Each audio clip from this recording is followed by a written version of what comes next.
I want to talk about. Mass market research just does not deliver. Market research that's intelligent, la Brazil, possibly helps deliver more. Building insight is the biggest challenge if you want to understand emerging markets and emerging market consumers, and new market research is here, and one of the observational tools is what I spoke to you about just now. We also do something like wardrobe study. You know, a new method of study is, I've just finished, my company, we've just finished a massive research exercise across 41,000 homes in this country to understand, we are doing this for an international player in the undergarment segment. International player. Because India is a huge market for undergarments. Why? 1.2 billion people. If you look at it, 1.2 billion people need at least 6 undergarments a week, if not 7. And 7 into 1.2 billion is a large number. Agree? Agree?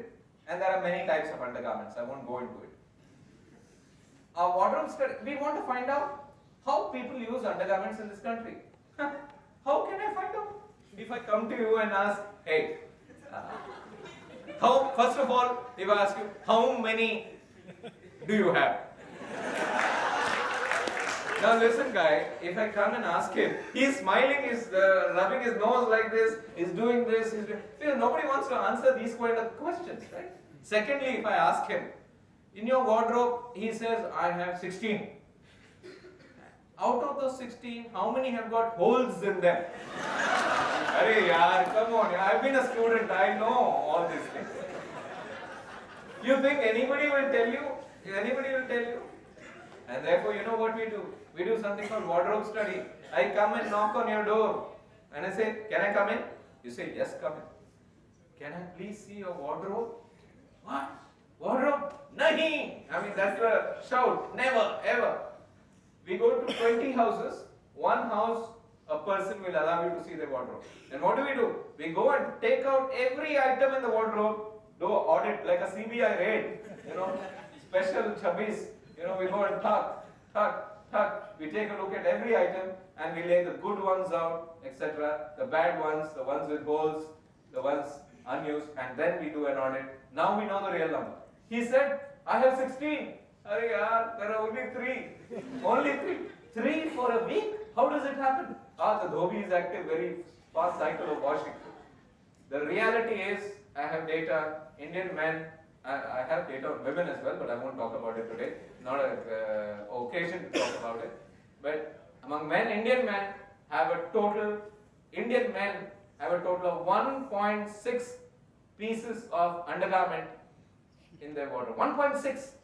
1.6 means 1.5. I mean, half is a statistical average. You know how bad that is? In the United States, the average is 14. In Germany, it's 23. In India, it's 1.6. So per capita consumption of lot of items. What's a great way of finding out? Wardrobe study. Fine. And when I went for a wardrobe study, I found crazy things. We opened the wardrobe and we have people, one garment which is hanging, not undergarment, regular garment. They've never used it. It's been there for 20 years. What is that? No, I don't use it. Why? It's unlucky garment. Any of you have got an unlucky garment in your wardrobe? What happens when you wear it? Bad things. Bad things. What garment is it, by the way? Can you explain? It's a formal shirt. Formal shirt. Bad things happen. Anybody else? What happens, man? I have a t-shirt. What? I used to be with accidents. Can you imagine? Every time you wear a t-shirt, I met other women like that, a pair of jeans. Every time I wear it, an accident happens. I met people, chappals. Whenever I wear it, it starts raining. Anybody? We have to send you to Chennai. Huh? Okay, so do you understand? You know what this means? We are irrational, guys. We are not rational. How many of you have a lucky garment in your wardrobe? Yeah, lucky. Whenever you wear it, good things happen. So I think, please understand this is the reality. How do you find these things out? By researching. What's the relevance of it? In my advertising, I can weave it. Sometimes, one of the research exercises we did recently says men in India are not respected at all by the women. What? And particularly after all this galata. And therefore we made an ad. An ad has been made for a financial company. You might have seen some of it. ICICI Lombard or something. You know, the man comes out of the bathroom, chucks the towel on the floor, which is what all men do, by the way. Towel, and then she picks up and she says and he quietly, he would hit her head on the drawer, so she pushes the drawer away. She doesn't even know that. They're walking, she's walking on the right side, traffic, he quietly goes to the left side and the woman doesn't know. And at last, somebody is saying, we men are good also.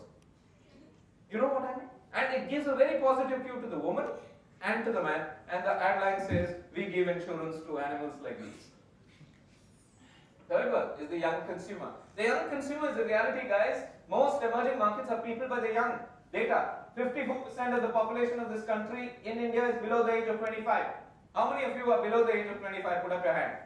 You are 54% of the country, guys. 54% of the country. 54% of the country. Great. Great. 72% of the population of the country is below the age of 35. How many of you are below the age of 35? And 25 also. Huh? Okay. Now you guys are 72% of the population. We guys are 28% of the population. Above the age. You know what the disaster in India is? All control is in the hands of old people like us. And you people have no control. And that disaster must be changed. Because when the young govern the young, you are going to have a different approach to markets. And hopefully you guys are going to spearhead that before you guys get as old as I am. Okay. Most emerging markets are people by the young, and rural markets are young heavy. Rural markets are even more young heavy than that. And the young are difficult to understand, you know that. Nobody understands the young. This is what I call the scratch card generation. Young want everything on the scratch card. I work in the IT segment. People want things, increments in 6 months, promotions every year. Scratch card generation. Second is what I call the commode generation.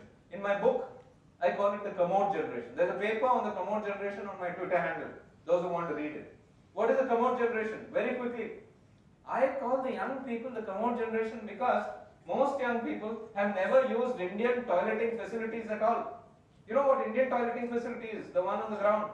How many of you use Indian toileting facilities in the morning? Put up your hand. How many of you use the commode? Commode. Yeah. They are the commode generation. What is the difference between the two? The person who uses the Indian toileting facility sits on his or her haunches for 7 minutes, because we know how much time it takes, 7 minutes, and bears the weight of his or her body on herself and understands mindset in the morning when you start the day. You think life is tough and you have hunger in your stomach.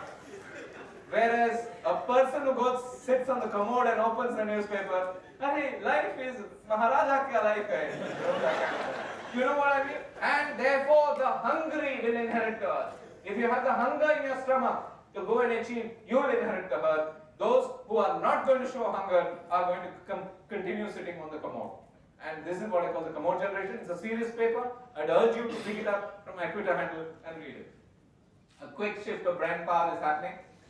There's a clear perceptible shift of power from brand owners to retailers. Retail is going in a very, very big way, as most of you know. And I'm going to speak for another 8 minutes and then conclude. From brand owners to retailers. Brand loyalty is dead, guys. Don't believe in brand loyalty. Have you done brand management as a course? Any of you? Yeah. There's chapter 2 in David Acker's book called Managing Brand Equity, which is called Brand Loyalty. In my book, chapter 7, I call it brand promiscuity. There's nothing called brand loyalty anymore. Because loyalty is anti-gravity. All of you are animals. Do you agree? The other day at one of the institutions, I said the same thing. One intense guy who had not slept well said, "Sir, don't call us animals." So I said, "Then what? We are social animals." I said, "Animal is animal." But the point is you are animals. And in the animal kingdom, there is no loyalty. Is there any animal which is loyal? Dog. Please go peep into the personal life of the dog and come back and tell me.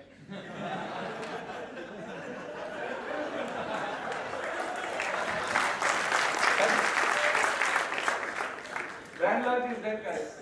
It's aaj ye, kal wo. Parson, something else. Brand loyalty is not real. Right? Promiscuity is the reality. Again, you want to read a paper on this, go pick up one. Service loyalty is the new reality. You go to some place because you get great service, not necessarily because you get only brand loyalty. From this, I call it, in my paper, I call it from Mangal Sutra to Kama Sutra.